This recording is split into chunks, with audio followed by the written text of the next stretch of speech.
So, Nate, UFC 138 Fight Night last night. Pretty sick, huh? It was exciting. I heard a lot about some new guys. Dude. Hold on. What? Hold on. Yo, nah, I'm good. No, what the fuck?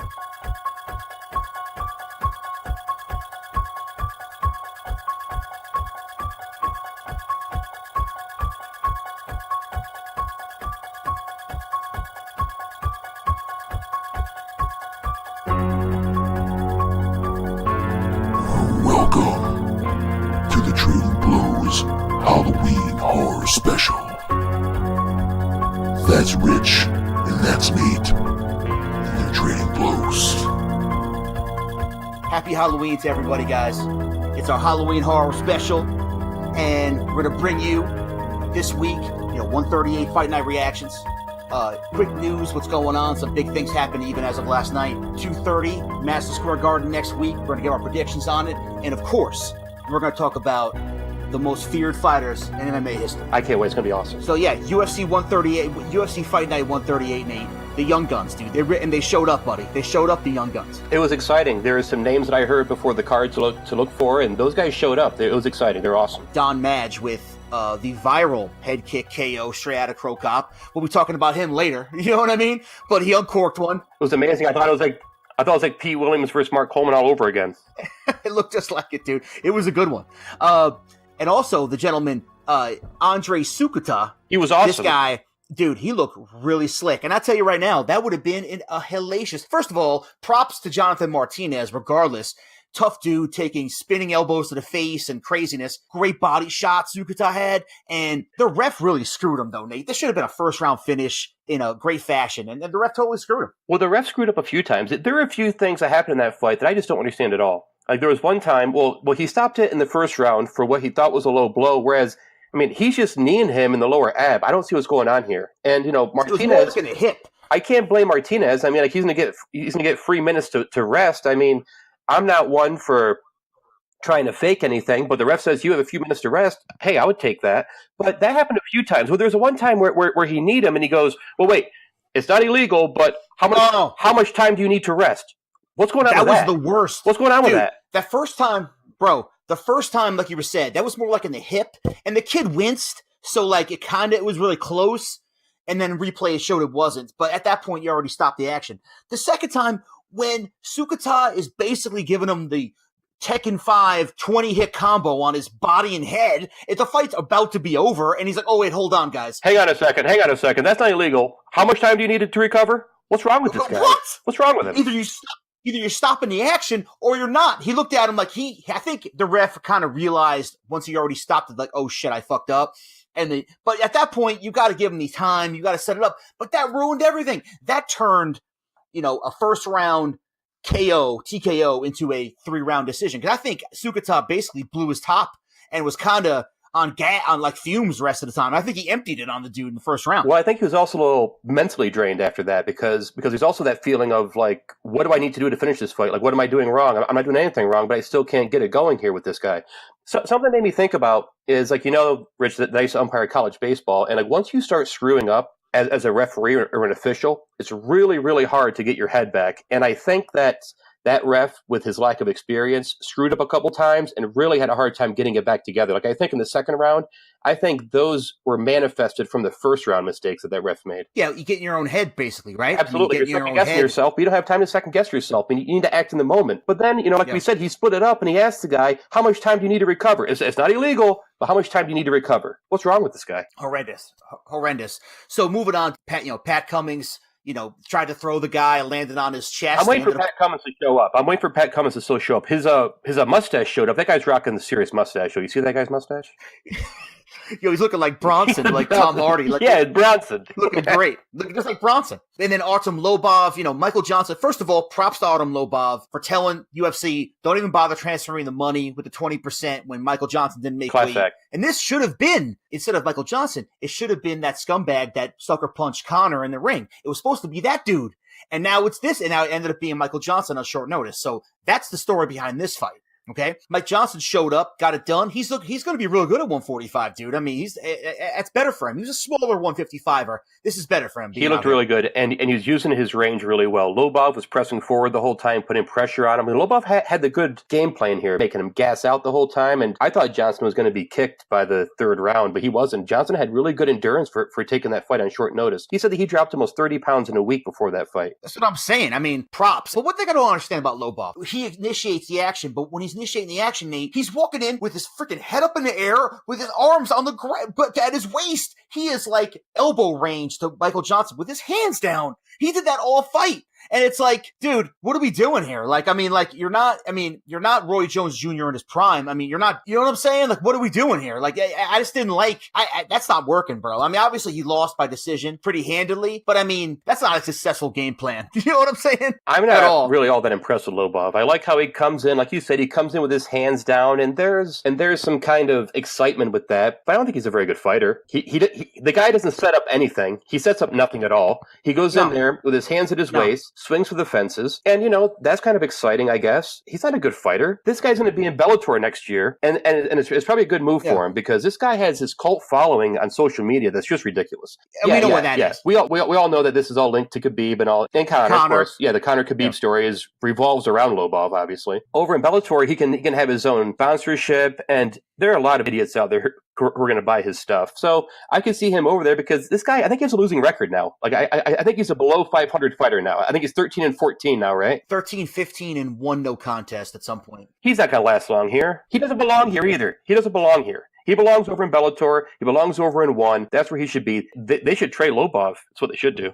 Trade Lobov. So in the finale of UFC 138 last night, we had the Lionheart, Anthony Smith, against Volkan, No Time, Ozdemir. This had to be a great, man. I mean, like, listen, this kid came out, showed a lot of heart, ended up getting a submission against the number 2 205er in the UFC. Big time win for the kid. Yeah, absolutely. Smith is definitely going to go in the top 5 after this. He showed a lot of heart out there, and he had a good game plan, it seemed. He went for the takedown early, as expected. I mean, why stand there and feel Volkan's power? And you could see that once he started getting hit by those shots with Volkan, he was very gun-shy. He was having second thoughts after that. Yeah, he didn't really... I think he underestimated Ozdemir's power, it seemed. And he was taking some hellacious leg kicks as well. Really, he even after the fight said he doesn't really know he could walk. He was getting supported by his corner mates after the fight, so he was taking some serious damage in that lead leg, too. Yeah, that second round, Ozdemir landed a lot of really hard, sharp kicks, and he really seemed to have the upper hand there in that second round. And Smith had a hard time finding his distance, it seemed, because he couldn't be too far away, or else he'd get those kicks. He can't be too close, or else he'd get that power, so he was kind of like in a purgatory there. He seemed lost for a second, and Dan Hardy did a really good job breaking that part of the fight down. He does a really good job, Rich. I like Dan Hardy. I mean, he does a really good job. You're right. And in the third round, you could see Volkan start to slow down a little bit, and Smith started to get that upper hand, and Smith chopped him down with that sharp low kick, and that's when things got really interesting, because that's when Volkan was like pointing and talking to him. Smith was pressing the action. Volkan giving good counterattacks. Some really good exchanges right there in the third round. Took it to the ground, and then eventually Smith found his back, found his neck, and really pushed in. I think the blood coming down from his nose and face area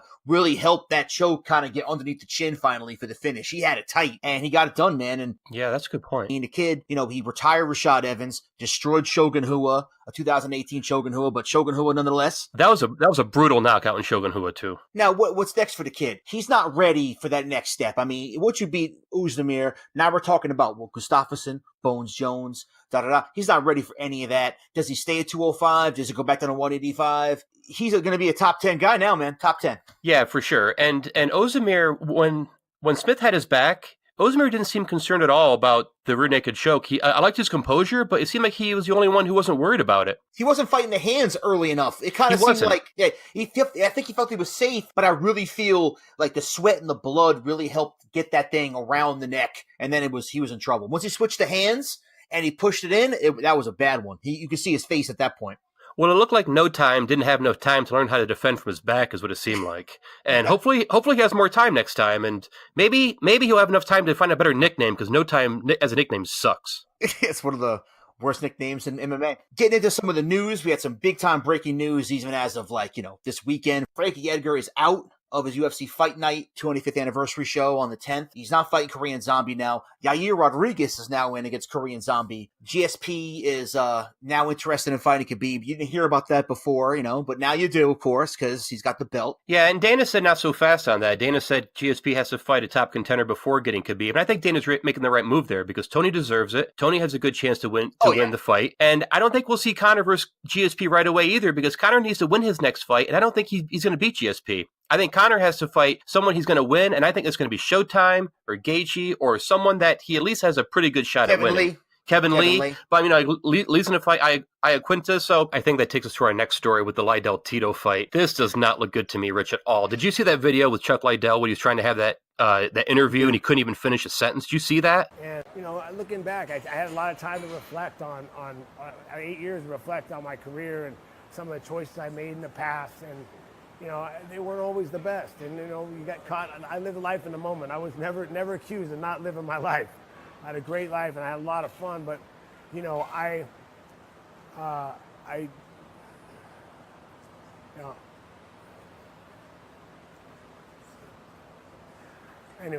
I had a lot of fun, but it was not the best environment for fighting. It's not getting prepared for fights. I mean, that's CTE, bro. It's awful. It's CTE. It makes me so sad because I like Liddell. They say he's broke. They say that Dana was giving him $1 million a year when it was still owned by Zuffa, just like a legacy payment, like they did in Breaking Bad with all those bad guys in Breaking Bad. They're giving these guys legacy payments. But now that WMG took over, they're not doing that anymore. So Liddell doesn't have that gravy train coming. And full disclosure, I'm not positive that he even got that money from Zuffa, but a lot of reports say that. No, he had a job. He had a job that was not a real job. He's walking around saying he's Chuck Liddell getting paid $1 million. Which is fine. His job is keeping a mohawk on his head. That's his job. Well, you know what? It was him, Matt Hughes, and one other guy got this cushy wannabe job. But you know what? That's fine. These guys are legends. I'm fine with them doing that. I don't want him getting back to that ring. I don't want getting in there. I'm worried about the guy. I was worried about him. After watching that interview. Now he's going to go fight again? What's he doing? Dana White. Do you think Dana White and the new owners of UFC wouldn't want the return of Chuck Liddell in the cage, in a sport, in a division that's starved for stars? Of course they would. Dana knows he's protecting Chuck from himself. He would love to fight. He knows Chuck wants to fight. This is the whole deal with Chuck Liddell. He can't wait to fight. And people want to see it, but he should not be in there. He shouldn't be in there. To Dana's credit, Dana hasn't said a word about this. He hasn't criticized Chuck. And I give Dana credit because Dana's not one to bite his tongue. And no. Dana hasn't been critical of Chuck here. He hasn't said anything about it. He shouldn't be in the ring. Dude. He shouldn't be. That was a scary interview. And the bottom line is, here you go. You got Oscar De La Hoya. Now listen, with this card that gets submitted, there's a bunch of has-beens, never will be's. What is going on here? No one's going to pay $50 for this, Nate. Are you? Absolutely not. I mean, it makes me think of that Major League clip when they're talking about the players on their roster. I mean, I don't know who these guys are, but in a way, that's kind of exciting because I don't have any expectations for these fights. So if something big happens, that's great. So for me, it's like watching early prelims, like the prelims last night, with people I haven't heard of. If they're good fights, great. If not, then, well, whatever. Who cares? And these fights are where you get some of those people who just come out of nowhere and make a name for themselves, because when you have a bunch of up-and-comers on a card with a big main event like this, you're gonna see some fireworks out of some people who want to make a name for themselves. So for that, I'm actually a little excited. The only guys on the main card and the card in general outside of the boys at the top, you got Filthy Tom Lawler, that's a UFC veteran. He's doing his thing. He's a showman. He's good. And then you have Efren Escudero, Gleason Tebow. Efren Escudero made his name. I like Gleason Tebow. Yeah, and Efren, either he won or he's the runner-up on Tough one year. He made some hay back in the day a little bit. I say back in the day, a couple of years ago, 5-6 years ago. And that's pretty much it in terms of name guys. I'm into it. I will check it out. Show me where the stream is at, because I'm not paying $50, dude. I'll tell you right now. The biggest news, though, in MMA community right now is the first ever, quote unquote, trade between GOAT contender Mighty Mouse Johnson going up to one championship, and Ben Askren, longtime undefeated middleweight king, is now finally coming to UFC. And now we have this, for all intents and purposes, hot stove trade in MMA. It's crazy. Yeah, and I think this trade could work out well for both sides because people want to see Askren go against the best because he really is an enigma, and he's never fought against anyone of consequence, really. He seems great, and we think he is, but we don't know that. And I'm curious to see how much tread these guys have left on the tire. I think if this trade happened 3 or 4 years ago, it'd be a much bigger deal, but people want to see Askren in the UFC, and now we're going to see it. Askren's whole game plan is the lay and pray, strong wrestling style that doesn't, he hasn't accumulated, he's not, accumulated crazy blows. And, he's fine. You know what I mean? Like he could do this for another five years. You know what I mean? And the only reason why this dude wasn't even in the UFC to begin with was because he started running his mouth, talking crap to Dana, and he had the reputation of being the most boring fighter on the planet at the time. He still has that, by the way. Yeah, he does. And, so Dana's like, you're talking all this crap, like you're a big-time free agent. You should be lucky we even want you. And Dana, being Dana, was like, you know what? Take a long walk. And that's what he's been doing for the past 6 years. You know what I'm saying? And I'm fine with that because you don't go calling out the head of an organization like he's your bitch. You just don't do that. You don't go try punking Dana White because, like him or not, that guy's holding the keys to the car for everybody. And, and Dana handled it probably incorrect. He is a top guy, still is. And is he? Is he a top guy? Because I hear he's a top guy, but I've never seen a fight where I thought, wow, he's a top guy. I watch his fights and I think, wow, he has good technique. Very strong wrestler. This guy is just diving for your feet like Matt Hamill. This guy reminds me of Matt Hamill. And Matt Hamill was a great wrestler. But he's just diving to people's ankles. If this were Pride, he'd get his freaking teeth kicked in. He's calling out everybody, man. He's literally like, he spent the past 3 days on social media calling every single person out. No, everybody's getting called out. I mean, it's funny. Honestly, some of it was very funny. I mean, I'm not going to lie to you. I agree. Like him and that powder wig on his head from the Revolutionary War. I'll tell you who's calling him out. That's Thomas Jefferson calling him out, saying he wants his hair back. That's who's calling him out. He's talking about he wants Khabib now, da-da-da. How about you get in a ring? Obviously, you're going to get a top 10 dude. Let's see what happens. You're finally here. I remember 5 years ago, he's cutting promos, like looking like Jon Snow on the wall. Like, what are we doing, guy? Like, no one wants to see you. I mean, we'll see what happens. I mean, big name. There's talk now that one might just absorb all the, like any guy that they're saying UFC, there's rumor is that they're going to shut down 125. Any guy that wants to go up to 135 stays, and then one will absorb the rest. And that's a real shame, man, because it's not like, first of all, UFC did DJ a disservice his entire career here. I mean, you're talking about a pound for pound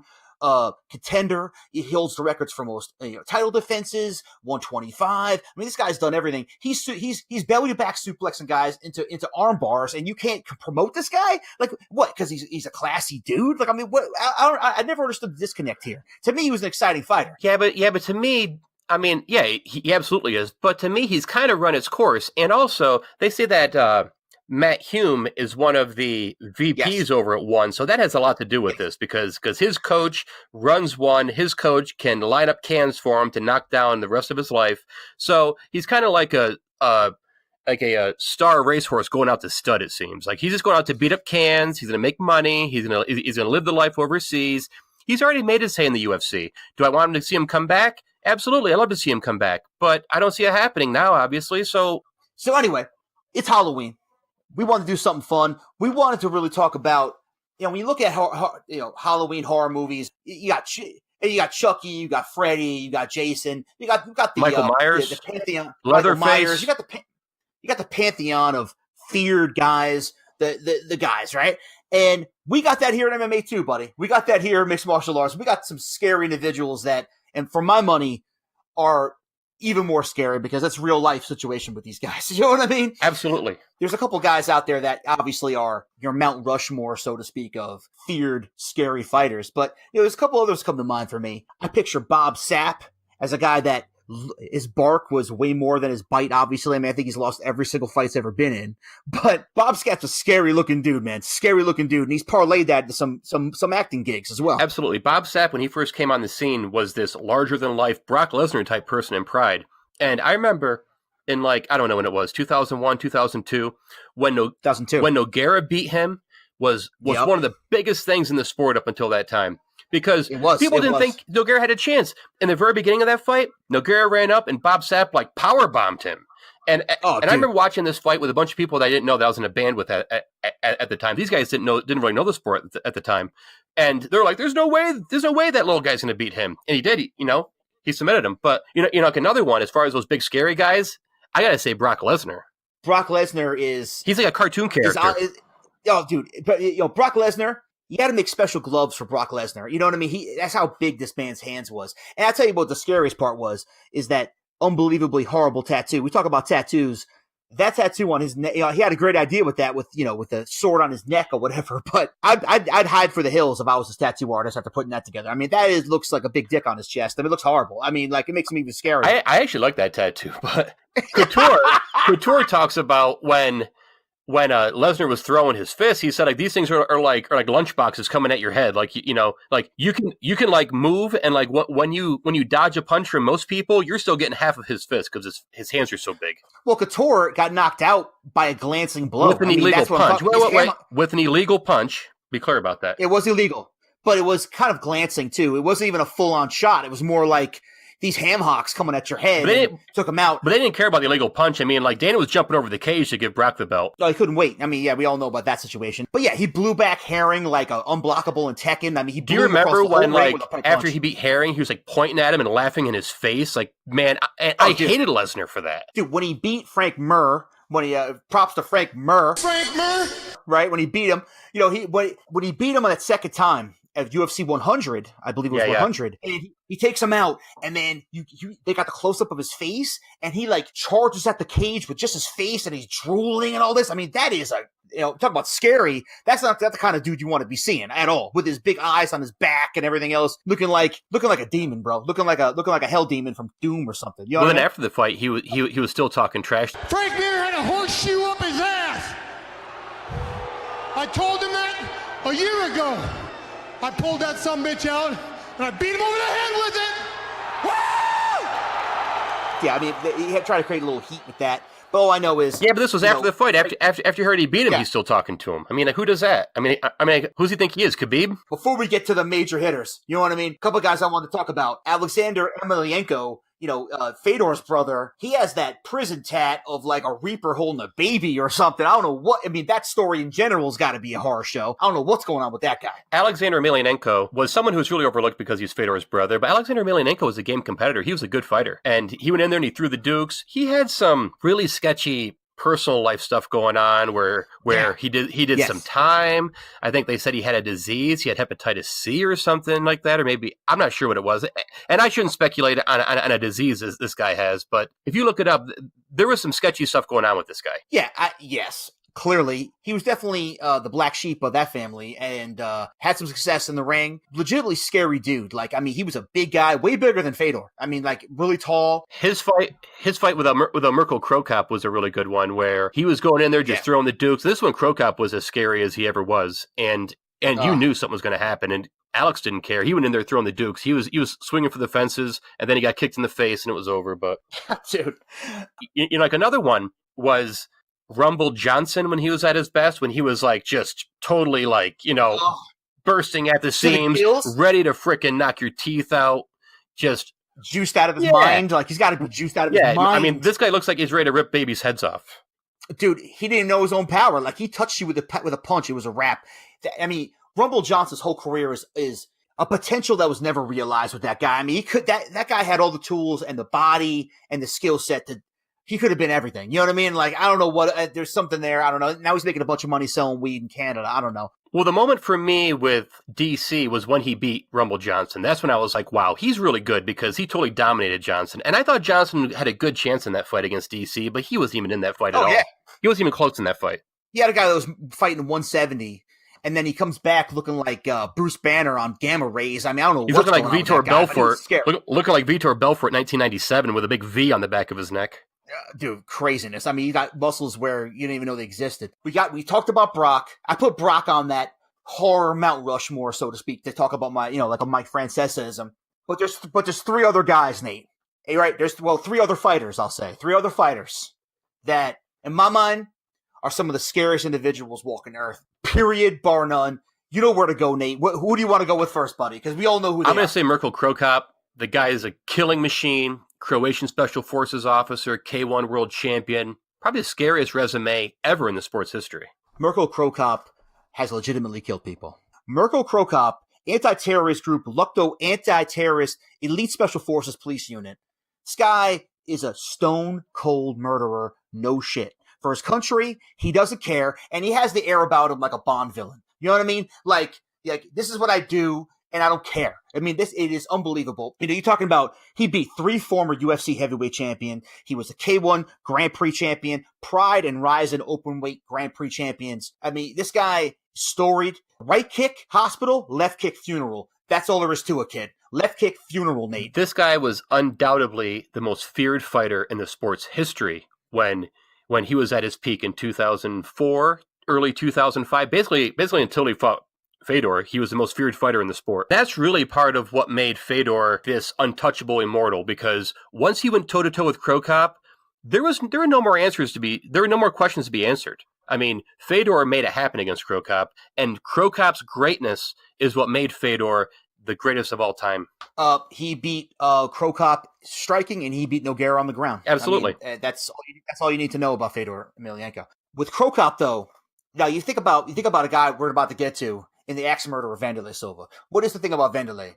It's the stare down. It's the death stare. One of the all-time scariest faces you'll ever see. Okay, he beat guys just like Mike Tyson used to do back in the day. He used to beat guys before they got to the ring because they were scared shitless. We all knew this. Absolutely. Okay? But I'm trying to find the quote now. See, with Cro Cop before the fight, here's a quote. Before the fight, Cro Cop was furious. He said, "I don't like Vanderlei. He's a bully and a psycho, and he runs around acting like a maniac. I look forward to changing his attitude." When Cro Cop looks forward to changing your attitude, much like he did with that Dos Caras. Remember when he fought that dude with the mask? Do you remember when he kicked him and then he knocked him down, then he hit him? Trying to pummel in and to get the clinch, but he has to watch out, and he has to keep his eyes on Mirko Cro Cop. He cannot make one mistake. If Mirko comes with that strong left leg, there he is. Oh, God!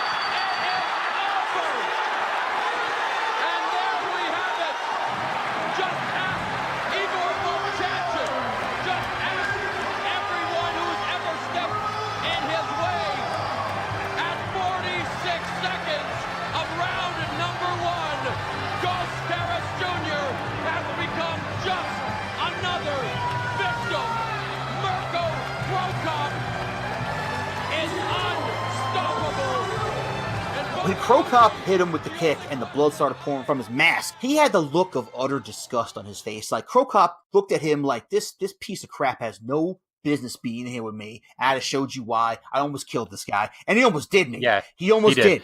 Yeah, okay. That was, as far as one fight goes, that was about as worried as I've ever been about a fighter after a fight. That's as worried as I've ever been. I mean, you got a guy putting on a mask on your face, and you're pretty much giving yourself blind spots, and then you have to deal with the most feared single strike in combat sports, which is the Cro Cop left high kick, the most devastating move.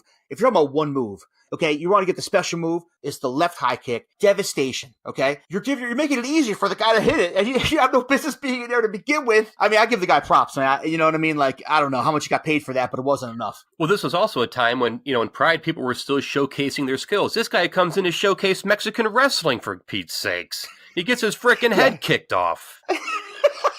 It was devastation. Apparently, this guy ends up being something in professional wrestling. He's in there freaking being Nacho Libre against Cro Cop. When Vanderlei and Cro Cop did meet, and obviously you heard the quote, Vanderlei, he wasn't pleased with Vanderlei going into that fight. Vanderlei Silva, and for the life of me, I cannot find the quote, and obviously it was all in Portuguese, so we couldn't play it for you. But they had an interview where he talked about, his stare downs, his favorite moments of the ring, and da-da-da. And Vanderlei specifically said that the only time he was ever intimidated in the ring was at that stare down against Cro Cop, where he said in a quote, it was like looking at death itself. He was staring at Cro Cop, and he thought it was death itself, and Vanderlei Silva got shook for the only time in his career at that moment, Nate. Which that tells you how effing scary that dude is. Okay? Absolutely, because Vanderlei is a very genuine person, and if he says that's the only time he was scared, I believe it. Because, I mean, that stare down is one of the best ever. That stare down and the Don Fry Ken Shamrock stare downs, to me, those are 1 and 1A. I don't know which one's better. Scared to the point where he thought he was looking at death itself. I mean, I wish I had the quote, Nate. I can't find it, dude. But what it is. Craziness. But getting to the axe murderer, Vanderlei Silva, This guy kept a lot of people up at night. But Vanderlei's first nickname was the Mad Dog. But that wasn't good enough for Vanderlei. Vanderlei had to be known as the Axe Murderer. I mean, no one has a scarier, crazier highlight reel than Prime Vanderlei. It is the pinnacle of why I watch this sport. I mean, that is the pinnacle. Just go watch his fight with Yuki Kondo. Oh, my God. Yuki Kondo, no one was happier about that fight ending than Yuki Kondo. When he is smiling from ear to ear like some comic book villain, blasting this guy with stomps to the face, his head's bouncing off the mat, some of the brutalest crap I ever seen. Or when he hits Rampage with the 75 hit combo, blasts him, and he goes through the ropes, and he starts pouring blood like he literally got hit with an axe handle. Absolute bananas highlights, scary all the around. The ending of Jackson Silva 2 is probably my favorite ending of any fight. Oh, man, that was an amazing fight. I mean, Rampage, what a great fight. And the whole build up to that, real heat there, Nate. Oh, yeah. Real Absolutely. heat between those two. And that really started after the Jackson-Randleman fight. After Jackson beat Randleman, when he came out there and he talked to him. And Jackson didn't think Silva wasn't going to come in the ring. Silva got right in the ring and just shoved him. Oh, yeah. My belt pushed him, ends up being a melee in the ring. Just bananas heat. Silva would have gone right then. He would have fought in jeans bare knuckle right then. And, Vanderlei, just a buzzsaw. I mean, he fought Fujita, old Ironhead there, in that round, the fight before fighting Krokop in that open weight tournament.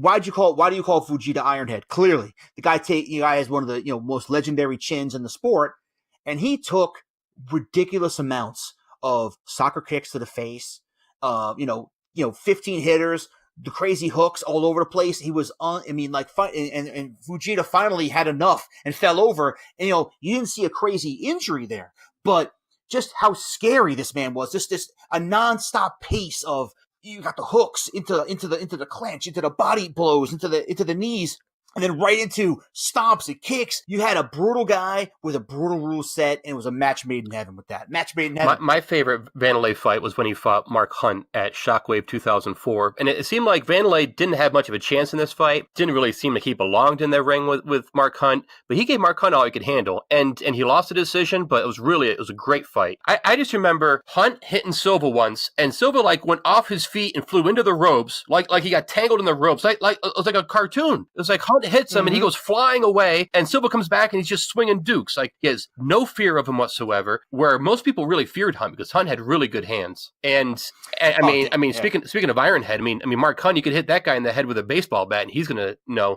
keep fighting. But Vanderlei, there's plenty of DVDs and tapes of him fighting bare knuckle Vale-Tudo where bites are legal, headbutts are legal. I mean, you got the little netting around the corners so they can't fall out, and they're just getting, oh man. I mean, who knows who he's fighting, but I remember distinctly Vanderlei has this dude. Now, if you ever seen these fights, the bottom rope to the apron had like a mesh kind of loose netting.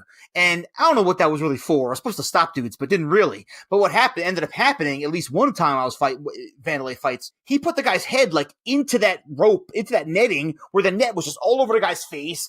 And I mean, that's got to be horrible. And then you're getting elbowed and headbutted.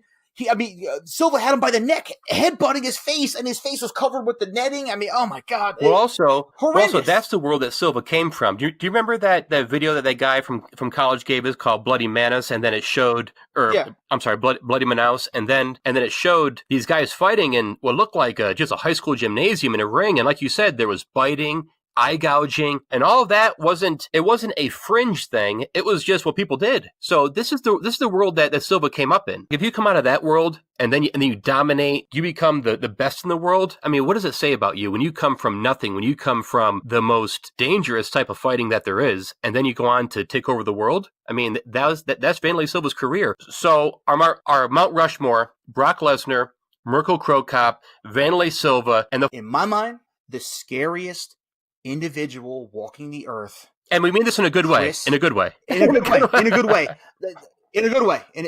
Now I'll get to it. Chris Cyborg. Christine Justino. Okay. 20-1-1. The scariest individual walk. This woman. Now, Dana White, in a soundbite that I'm sure he'd love to eliminate from everybody's populace, said very disrespectfully that, Chris Cyborg, all she is Vanderlei in a skirt. Da-da-da. That's beneath him to say that. Beneath him and horrible to say. But in a way, that's exactly what makes Chris Cyborg so scary, okay? Here's a woman. She is to the hilt, jacked out of her mind with the same ferocity and highlights that Vanderlei has. And she's coming after these women and she's blowing them out. Her highlights, dude, there's a reason why the 145-pound division could never be started in UFC. No one wants to fight this chick, Nate. No one wants to fight her. Period. Stop. Geraint Duraname gave up the belt instead of fighting Chris Cyborg because you don't want that. You don't want it at all. She's scary. Yeah. I mean, she's an animal. I remember when she fought Gina Carano, and a lot of people thought Carano was going to win that fight, but Cyborg just freaking destroyed her. And I remember destroyed her. After that fight, Carano was crying on Couture's shoulders, and it seemed like a very sentimental moment. And Cyborg is there, just like getting warmed up. I mean, you know, she's ready to fight somebody else. I mean, she chewed her up and spit her out. I remember the fight before that when she fought Hitomi Akano for like the winner was going to fight Gina, the whole deal. She wrecked Hitomi like any other highlight you'd see, you know, Prime Vanderlei destroy this chick. She wrecked her, and then the ref did it so quick the ref didn't have a chance to even call the fight or not. So she wrecks her, turns around, runs up on top of the cage, starts celebrating. The ref's like, "Oh, wait a second, you're not done. I didn't stop the fight." So at that point, Hitomi already got up.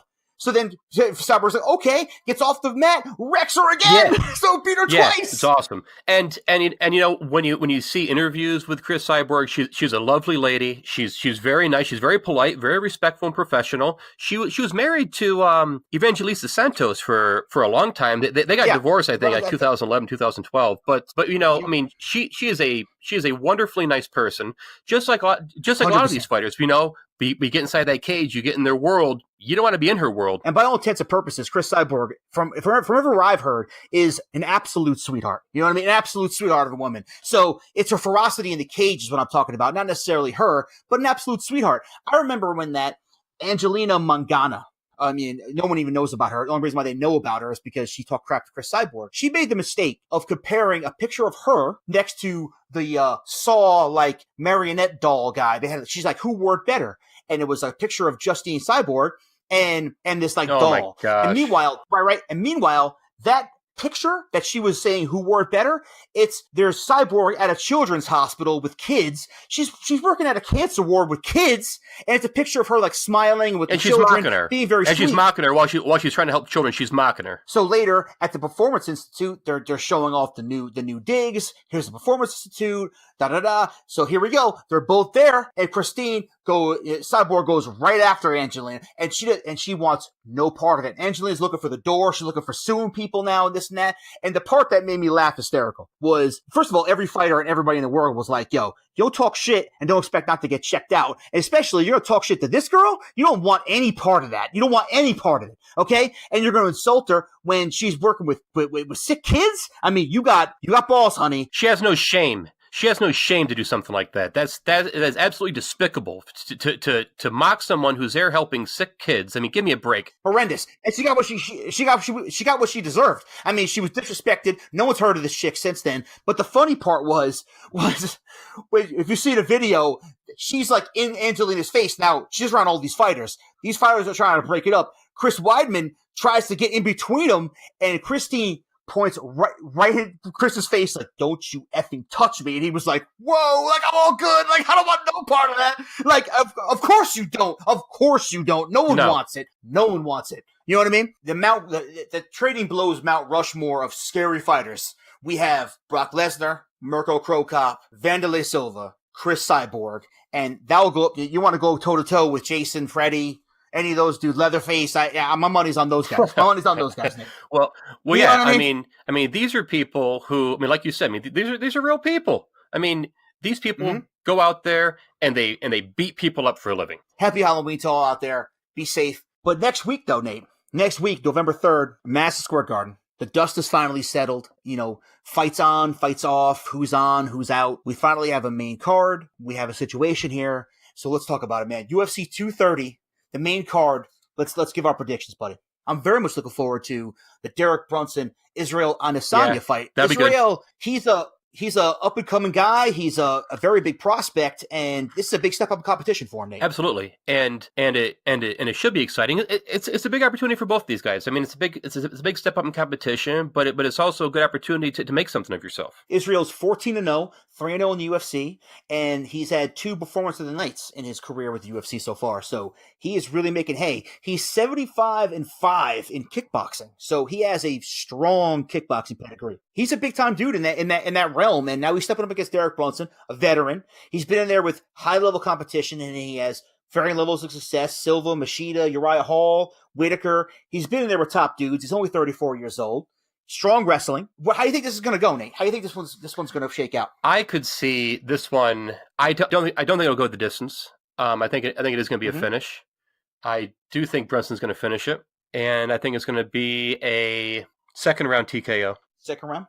For me, I think it will go to the decision. I think Brunson hasn't shown enough, killer instinct in terms of finishes. I think he has enough strong wrestling to negate the striking, and that's the big jump for these guys, right? 75-5 in kickboxing, his striking prowess is unprecedented. I mean, you understand this, but when you get into the MMA cage, especially dealing with a cage and strong wrestling, that tends to be the deciding factor with this. And I feel like it's going to be a strong wrestling performance by Brunson. Not necessarily a bad fight, but you're going to see a lot of top game, a lot of ground and pound, and you're going to see Brunson with the decision. I feel.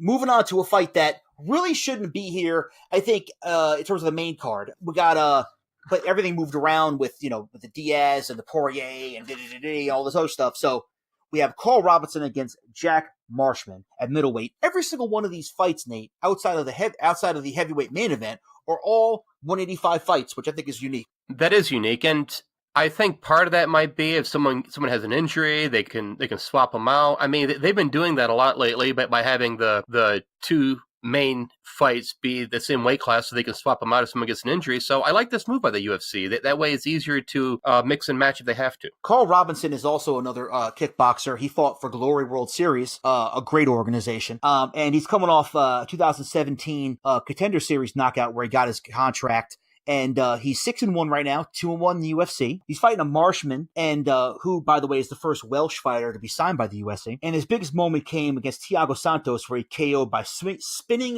wheel kick back in 2017. A highlight you've probably seen a million times now. So this one's going to be a striking match. I mean, I think it's going to be a kickboxing match with some clenching. And in my mind, I think Carl Robinson, being the more polished striker, southpaw, I see Robinson by second round KO. You know what? I think I see the same thing there, because the thing is with these, when you get striker versus striker, it looks good on paper. It's not always good though. I mean, look at Luis Ngannou. I mean, we're all pumped for that fight. I remember we all lined up to watch it, and it was awful. So that can really striker versus striker in the cage can sometimes negate itself. But I agree. I do think Robinson wins this fight, and I do see a third round TKO. So moving on to the David Branch, local guy, Queens native, against Jared Cannonier. This should have been Sousa. But Sousa moved up to face Weidman and the whole situation there. So when Luke Rockhold had to drop out, so Jacare goes up to fight Weidman, and now we have Jared Cannonier coming in, who on a short notice here.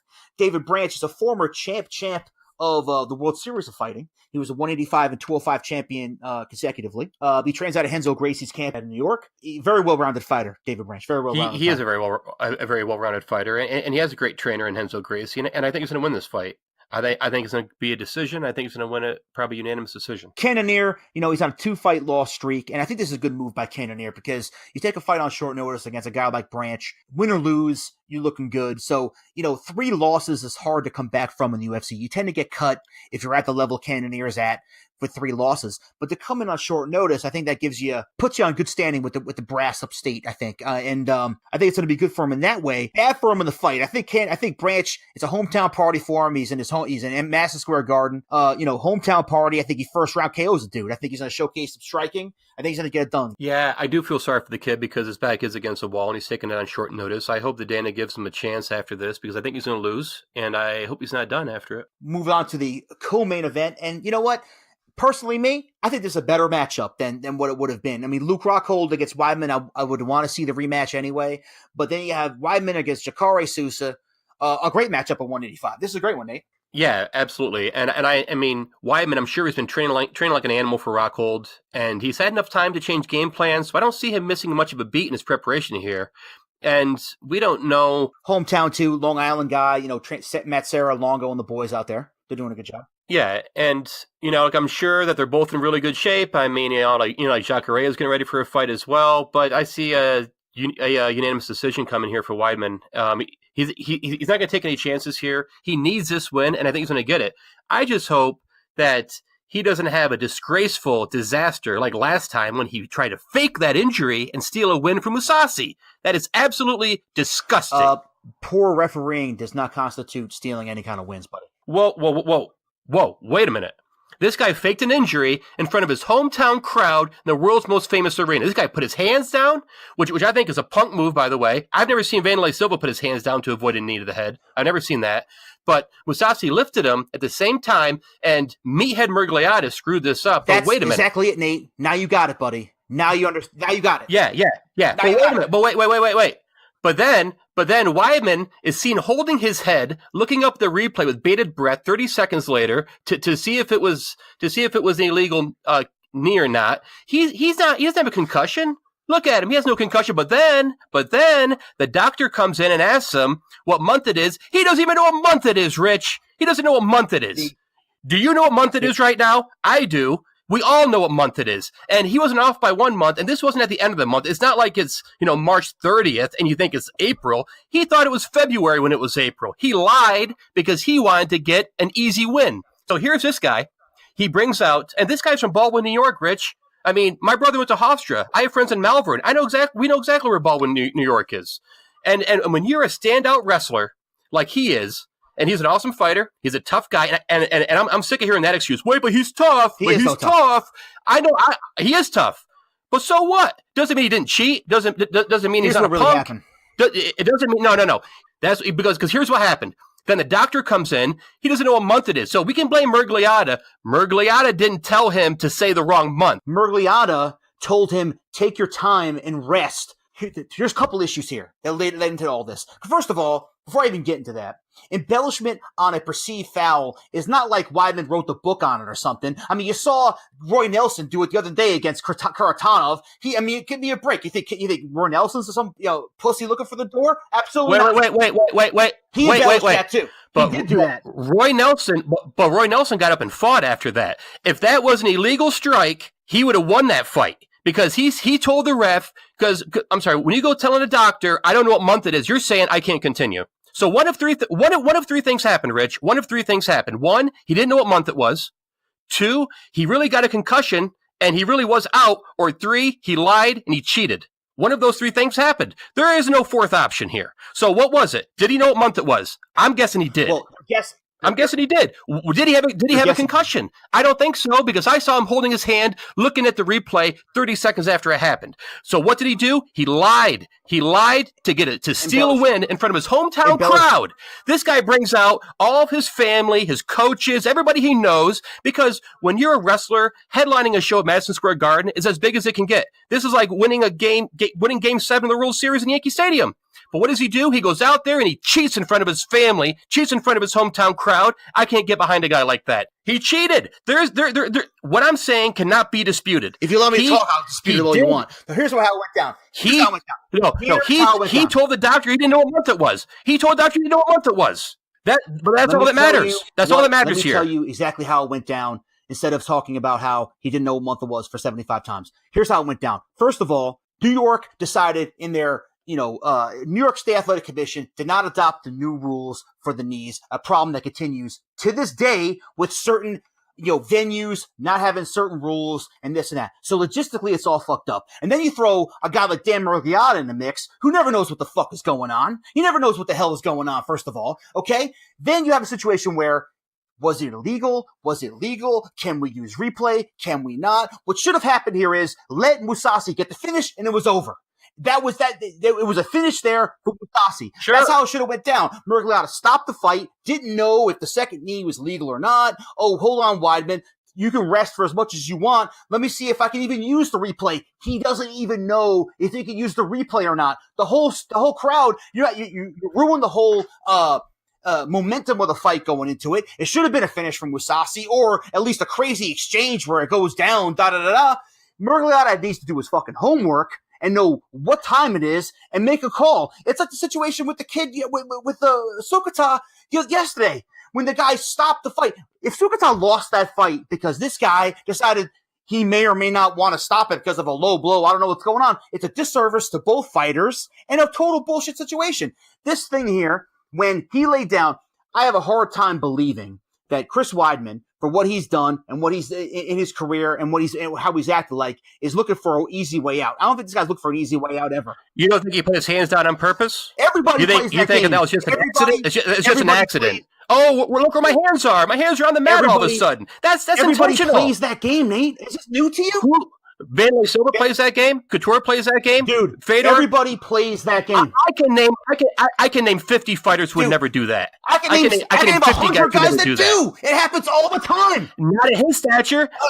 You name me a former UFC champion who's done that.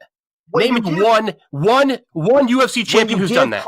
When you give a ridiculous rule set that can be perceived two different ways, and no one knows. Hold on, and you don't know how to perceive a very dangerous situation with knees, and nobody understands what's going on, the fighters included. Guys play that game all the fucking time. They play the game all the time with the knees. That's why they instituted the new rules. They instituted the new rules with the hands because everybody was doing it. That's why they did it. And then New York decided to not keep those rules intact, and Miragliotta, the refs, the replay booth, no one knew what to fucking interpret. So then you have a situation where you're telling the guy, take your fucking time, then all of a sudden, it's a fight now. Now, that's what happened. So I have heard the same smoke and mirrors from every Chris Weidman apologist on the internet saying how tough he is, it's Miragliotta's fault, it's with the rules. He lied to the doctor. Why did he lie to the doctor, Rich? Why did he lie? Tell me why he lied. I can't. This is all based on the fact that he told the doctor, I cannot continue because I don't know what month it is. That's what it comes down to. Whatever happened with Miragliotta, he's an idiot.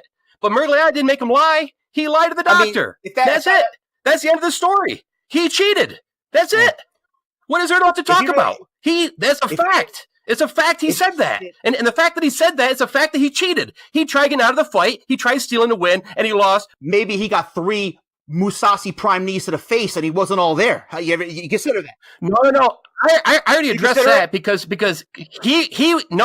No, that is not what happened, because you could see him 30 seconds afterward. He's sitting there with his hand over his head looking like Frankenstein. You can see him looking up there watching it. He had clear eyes. He saw it.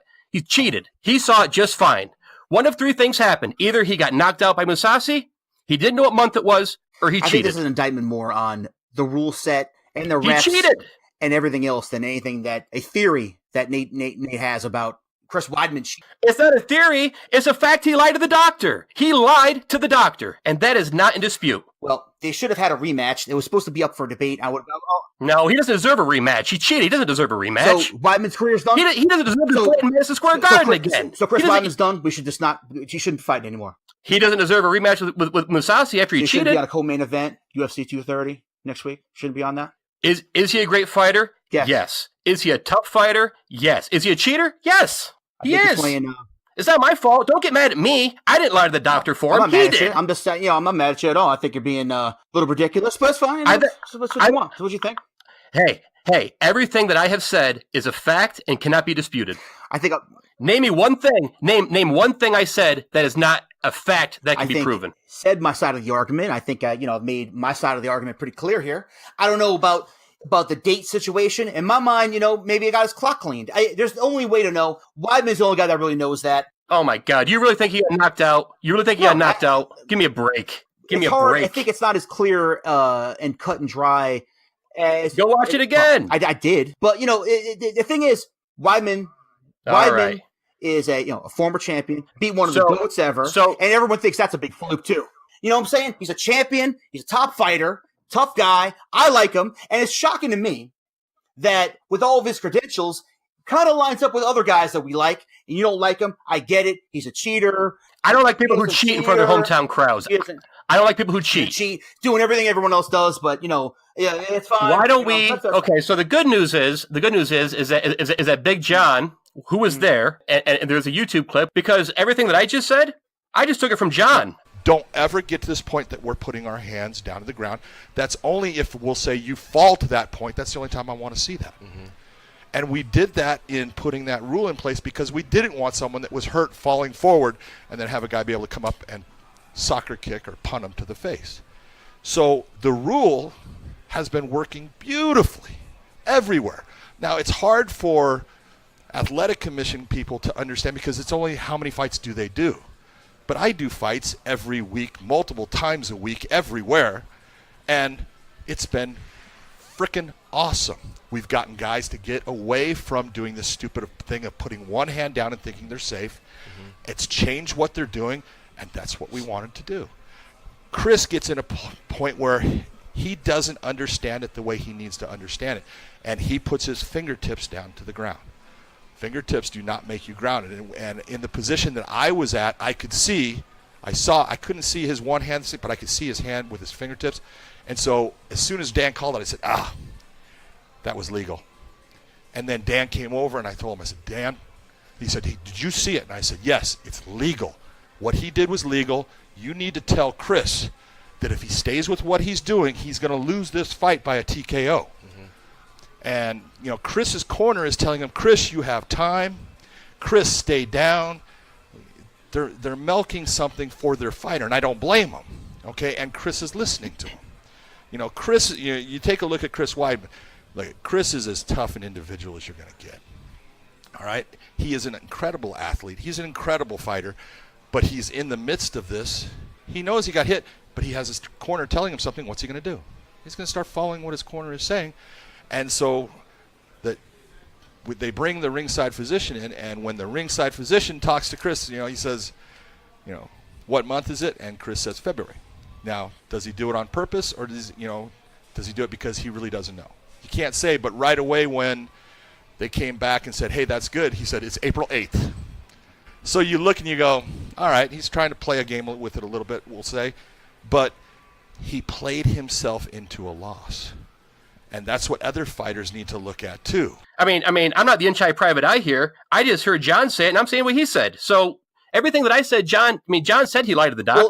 Well, Nate and Big John McCarthy think Chris Weidman shouldn't have a career anymore. So, that's how we're going to do it. No, I didn't say that. I said he cheated. He did. This isn't whether he's tough, whether he's good, whether he deserves to fight. He cheated, and that's a fact.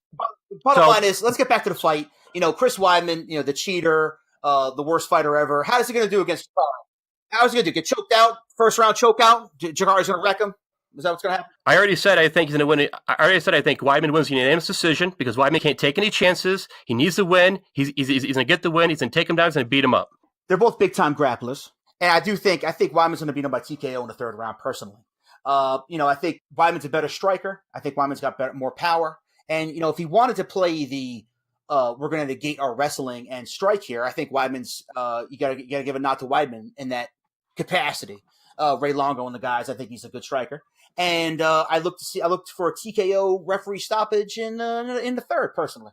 I wouldn't be surprised if Weidman finished him. Regardless of what I think of him personally, I think he's a good fighter. A top-tier fight, and it's going to put him right back in the title contention with a finishing win here against Jakari. Moving on to the main event, we have, props to everybody around to make this happen, but, I think I only see this one way myself. It's DC, Derek Lewis, heavyweight title. You got Derek Lewis eating fried chicken and having sex for cardio. I don't know what's going on with him. And that's not me saying it. That's him saying it. Okay. Derek Lewis is out of his mind.